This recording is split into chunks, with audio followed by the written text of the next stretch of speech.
আসসালামু আলাইকুম, আশা করি সবাই ভালো আছেন। তো এই যে দেখেন জমিতে বেগুন রোপণ করছি। তো বেগুনের গাছগুলো কিন্তু মোটামুটি সবেমাত্র লাগছে, যদিও বা অনেক দিনই হয়ে গেছে বেগুনের গাছগুলো রোপণ করা, কিন্তু সবেমাত্র লাগছে। এই জন্য আসলে কোনো পরিচর্যা করা ছিল না। তো 2 দিন আগে আমরা মূলত মাটিগুলো কোপে দিয়ে এই যে এরকম করে দিছি। এর আগে কিন্তু আসলে অনেক মাটি শক্ত ছিল। তো এই যে দেখেন বেগুনের গাছ, এই যে দেখেন মোটামুটি ভালো। তো এতদিন এত খরা গেল, এখন কিন্তু আজ থেকে একটু বৃষ্টি আসতেছে। যে আপনারা একটু লক্ষ্য করেন, বৃষ্টি পড়তেছে। আমার গা কিন্তু মোটামুটি ভিজে যাচ্ছে, কিন্তু ক্যামেরাতে হয়তো বা আপনারা দেখতে পাচ্ছেন না, ফুরফুর করে পড়তেছে। অন্যান্য দিকে কিন্তু প্রচুর বৃষ্টি হচ্ছে। তো যাই হোক, এই যে বেগুন রোপণ করছি, এটা 14 শতাংশ জমি। এই 14 শতাংশ জমির ভিতরে আমরা অর্ধেক রোপণ করছি বেগুন।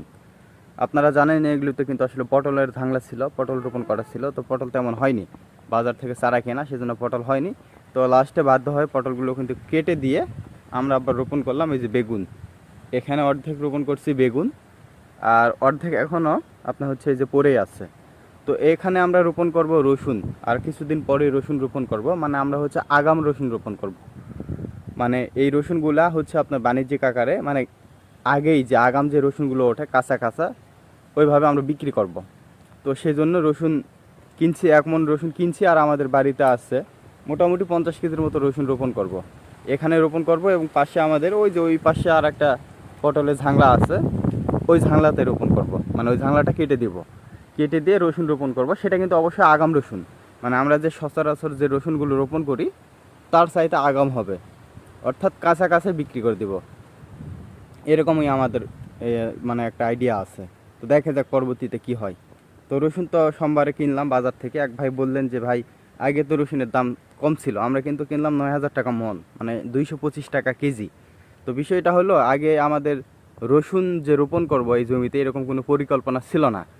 তাছাড়াও তো আমরা আগেই রসুন কিনে রাখতাম, আগে কিন্তু অনেক দাম কম ছিল। হঠাৎ করে পরিকল্পনা হলো যে আমরা বাণিজ্যিক আকারে রসুন রোপণ করব। তো সেই জন্য কিন্তু এখন এই রসুনটা কিনলাম। তাছাড়া যদি আরও পরে কিনতাম তাহলে কিন্তু দাম আরও বেড়ে যেত। আর আগে কিনলে কিন্তু দামটা আরও অনেক কম হতো। তো যাই হোক, এই যে পাশে কলা রোপণ করছি, দেখেন আমি আপনাদেরকে একটু দেখাই। এই যে দেখেন, এই যে কলার গাছগুলো দেখেন, এই যে রোপণ করছি, দেখেন গাছগুলো মারা গেছে। আসলে এত খরা আমাদের এইদিকে। আজকেই মূলত আবহাওয়াটা একটু নর্মাল, বৃষ্টি আসার মতো ভাব, কিন্তু বৃষ্টি তেমন হচ্ছে না, মানে পিটপাট করে পড়তেছে। তো যাই হোক, গাছগুলো রোপণ করছি 2-3 দিন আগে, গাছগুলো মারা গেছে, প্রচুর খরা। তো আসলে আমি রোপণ করতে চাইছিলাম না। এর আগের বছর আমরা কিন্তু কলা রোপণ করে আবার কলা তুলে ফেলে দিয়েছিলাম, এই সাগর কলা। কেন? আসলে এই যে যখন আমি কলা রোপণ করব, সাইডে কিন্তু ফসল ভালো হয় না, কিন্তু বাধ্য হয়ে এবার কলা রোপণ করলাম। এই জন্য ওই পাশে সুয়েল ভাইয়ের কলা আছে, আপনারা এবারে দেখছেন ওনার কলাগুলো কিন্তু পুরো আমার জমিতে ছিল। তো ওই সাইডে কোনো ফসলই হয় না, তো বাধ্য হয়ে আমাকে কলা রোপণ করে দিতে হলো। ওই যে ওই পাশেও বাগান আছে, ওই যে ওই পাশে ওনাদের চাম্পা কলা আছে। আপনার ওই পাশে কোনো ফসলই হয় না, কলাগুলো সম্পূর্ণ আমাদের দিকে। এই যে এই পাশে সুইল ভাইয়ের এগুলো ছিল, সম্পূর্ণ আমাদের পাশে ছিল। তো বাধ্য হয়ে এখন কলা রোপণ করতেছি, কারণ ওনার যেহেতু কলা আছে, ওনার কলা থাকার জন্য আমার এই সাইডে ফসল হচ্ছে না। এখন বাধ্য হয়ে আমাকে রোপণ করতে হলো। এখন যেহেতু ফসল হচ্ছেই না, সেক্ষেত্রে আমারও কলা থাকা অবশ্যই দরকার। তো লাস্টে যে কলা রোপণ করে দিলাম, এখনও রোপণ করা শেষই হয়নি। ওই যে ওই পাশে রোপণ করব, ওই পিছনে রোপণ করব, ওই যে ওই সামনে রোপণ করব, মানে 4 পাশের ভিতর 2 পাশ কেবল রোপণ করা হয়েছে। তো সাগর কলা এগুলো মানে চারার একটু সংকট, তো সেই জন্য কিন্তু একবারে হচ্ছে না কলা। মানে যখন কাটা হচ্ছে, যখন কলা লোড হচ্ছে, তারপর কলা কাটা হচ্ছে, তখন কিন্তু রোপণ করা হচ্ছে। তারপরেও চারা খুব বেশি নাই, আরও আমাকে অনেকগুলো রোপণ করতে হবে। ওই যে ওই চারপাশে রোপণ করছি, গাছগুলো কিন্তু মারা গেছে আসলে, অনেক খরা। তো তো সমস্যা নাই, এগুলো পাতা মরে গেছে, কোনো সমস্যা নাই, এগুলো হবে।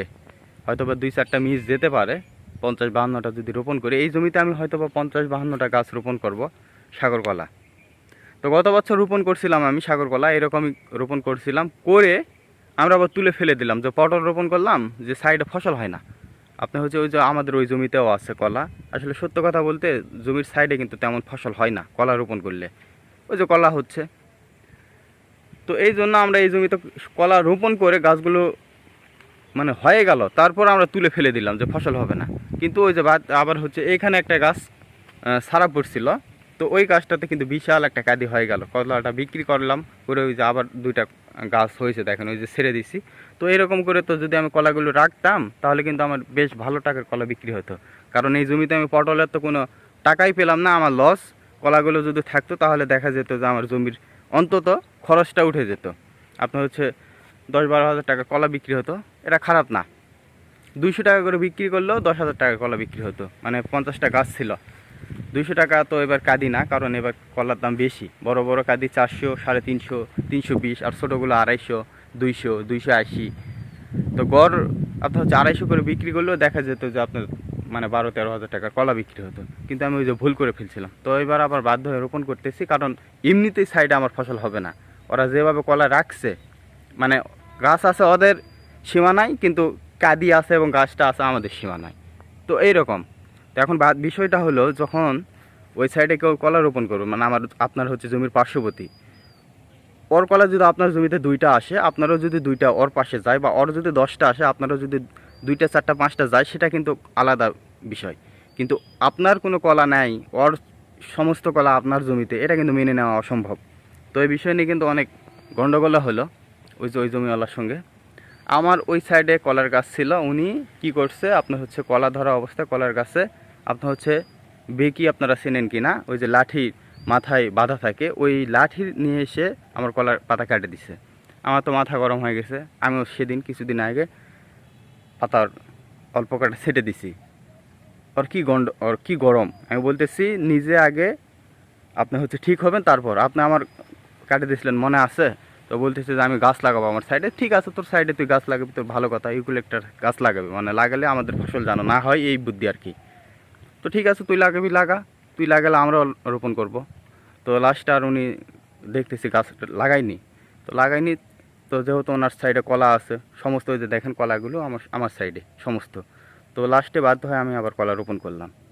তো আমার ওই সাইডে তো ফসল হবে না, এখন ওনার কলার জন্য আমার ফসল হবে না, বাধ্য হয়ে আমাকে রোপণ করতে হলো যে আমারও না হোক, মানে আমারও কলা থাক, এই জন্য রোপণ করা। এই যে সাইডেও একই কাহিনী।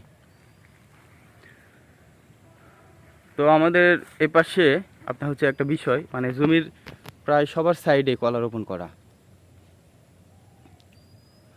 তো এইভাবেই কিন্তু আমার রোপণ করা। হ্যাঁ, দেখা গেল যে এক সাইডে কলা রোপণ মানুষেরা আছে, ওই সাইডে ফসলই হয় না। যেমন এই যে বাগান, ওই সাইডে ওই জমিটার আমার ফসল হয় না, তো বাধ্য হয়ে কিন্তু কলা রোপণ করছি। গত বছর রোপণ করছিলাম, এবার ভালোই কলা হয়েছে, কয়েকটা বিক্রি করছি, আরও অনেকগুলো আছে, হয়তো বা 10-12 দিন পর কাটা যাবে, এখনও কাটা যাবে, এখনও আপনার হচ্ছে অনেক কটা কাটা যাবে।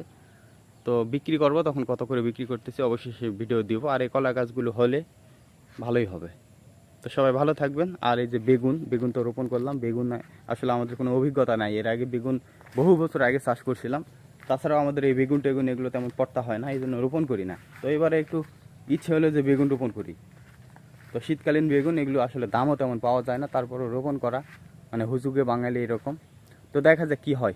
অনেক তো বেগুন চাষি আপনারা আছেন, যদি কোনো অভিজ্ঞতা থাকে অবশ্যই কমেন্টে জানিয়ে দেবেন। মানে এগুলোর পোকা তো অনেক হয়, ডগা কাটা পোকা, এটা কি কীটনাশক দিলে ভালো হয়। মানে বেগুনে সবচাইতে আমার জানা মতে বেগুনে আপনার হচ্ছে সবচাইতে বেশি কীটনাশক লাগে, মানে এর চাইতে কোনো ফসলে এত কীটনাশক লাগে না। কীটনাশক দিবেন না, আপনার গাছই মরে যাবে, গাছই হবে না। তো যাই হোক, মানে অল্প কীটনাশকে কাজ হয় এমন যদি কোনো কীটনাশক আপনাদের জানা থাকে অবশ্যই কমেন্টে জানিয়ে দিবেন, আমার সুবিধা হবে। তো সবাই ভালো থাকবেন, আবার অন্য কোনো ভিডিওতে দেখা হবে ইনশাল্লাহ। ততক্ষণ সবাইকে আল্লাহ হাফেজ।